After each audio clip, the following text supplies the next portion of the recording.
गरीब की शादी। शशि की सौतेली माँ ने उसकी शादी की तो बड़े घर में, लेकिन पति कोई काम न करता। आप ससुर जी के साथ काम पर क्यों नहीं जाते? हाँ जाऊंगा, लेकिन कल से। आज जरा मैं दोस्तों के साथ घूमने जा रहा हूँ। शशि के 2 बच्चे होते हैं, लेकिन रमेश का हाल वैसा का वैसा ही रहता है। एक दिन, सुनिए ना, बच्चा रो रहा है, इसके दूध के लिए पैसे नहीं है। अरे तो पिताजी से ले लो ना। क्यों? अगर आप में कमाने की क्षमता नहीं थी तो शादी क्यों की? तभी घर आई बड़ी ननद बोल पड़ती है। आहा हा हा, तुम्हारी माँ को साफ साफ कह दिया था कि लड़का ना कमाता है ना कभी कमाएगा। हम 4 बहनें हैं इसका ख्याल रखने के लिए, और पिताजी का इतना सारा पैसा, तुम्हें किस चीज की कमी रखी है? लेकिन थोड़े ही सालों में तकदीर बदल जाती है। शशि का ससुराल गरीब हो जाता है। सब बिकने के बाद शशि अपने पति, बच्चे और सास के साथ किराए के मकान में आ जाती है। मैं कोई नौकरी करना चाहती हूँ दीदी। अरे इतने बड़े घर की बहू थी शशि, तुम नौकरी करोगी? नहीं नहीं नहीं नहीं। नहीं करूंगी तो घर कैसे चलेगा? बच्चों को भी तो पालना है ना। तभी शशि का भाई आ जाता है। शशि, ये ले राशन का सामान, किसी भी तरह की कोई भी जरूरत हो तो बताना। भाई, अब मैं नौकरी करूंगी। देख बहन, वैसे तो मैं तेरे साथ हूं, लेकिन हाँ, मैं ये भी चाहता हूं कि तू अपने पैरों पर खड़ी हो जा। शशि को एक प्ले स्कूल में छोटे बच्चों को संभालने की नौकरी मिल जाती है। एक दिन, शशि, मेरे स्कूल को अब तुम संभाल लो। मैं कुछ दिनों के लिए अपने बेटे के पास जा रही हूं। लेकिन प्ले स्कूल अकेले मैंने कभी नहीं संभाला है।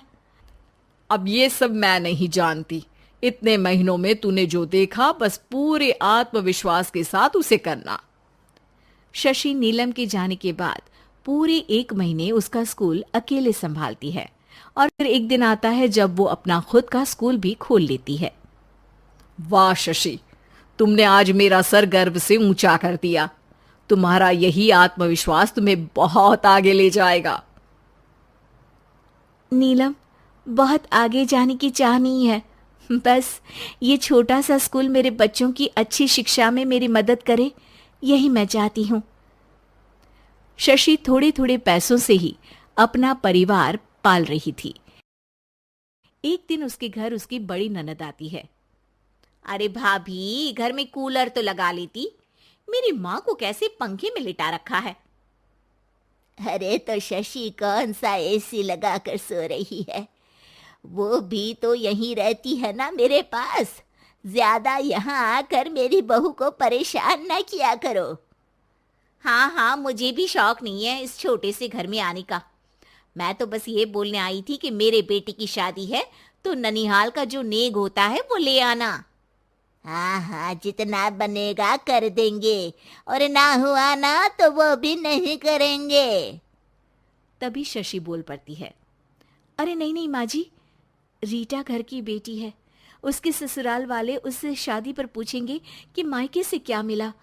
रीटा, तुम मुझे सामान की लिस्ट भेज देना, मैं पूरी कोशिश करूंगी कि तुम्हारी हर डिमांड को पूरा करें। अच्छा, मैं खाना लगाती हूँ। शशि ये बोलकर किचन में चली जाती है।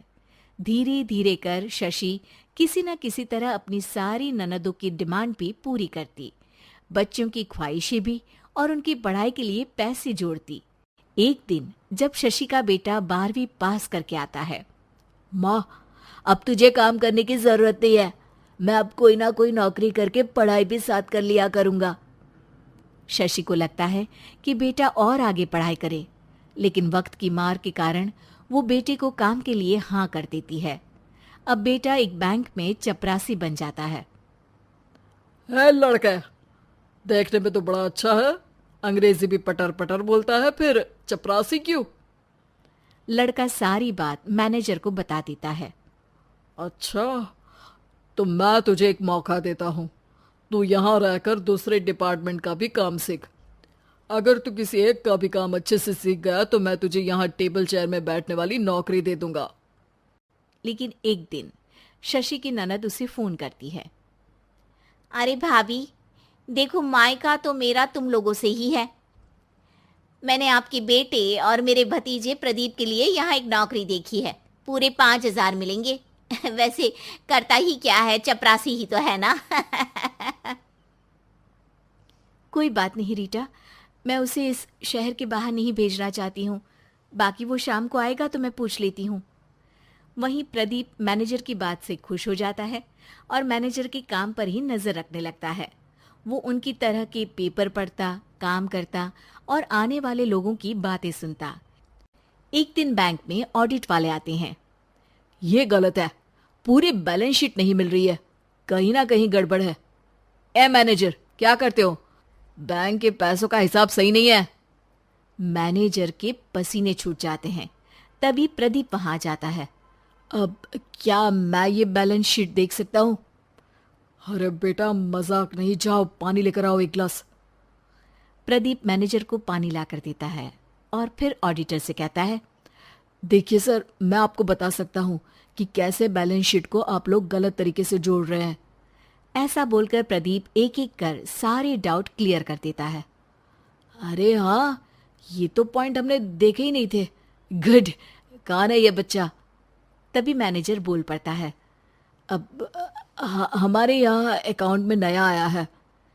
ऑडिटर के जाने के बाद, वाह प्रदीप, आज तो तुमने मेरी नौकरी बचा ली। और आपने भी तो मेरी नई नौकरी लगा दी, अकाउंटेंट की। बस फिर क्या था, प्रदीप ने एक बार जो सफलता की सीढ़ी चढ़ी, बस चढ़ता ही चला जाता है।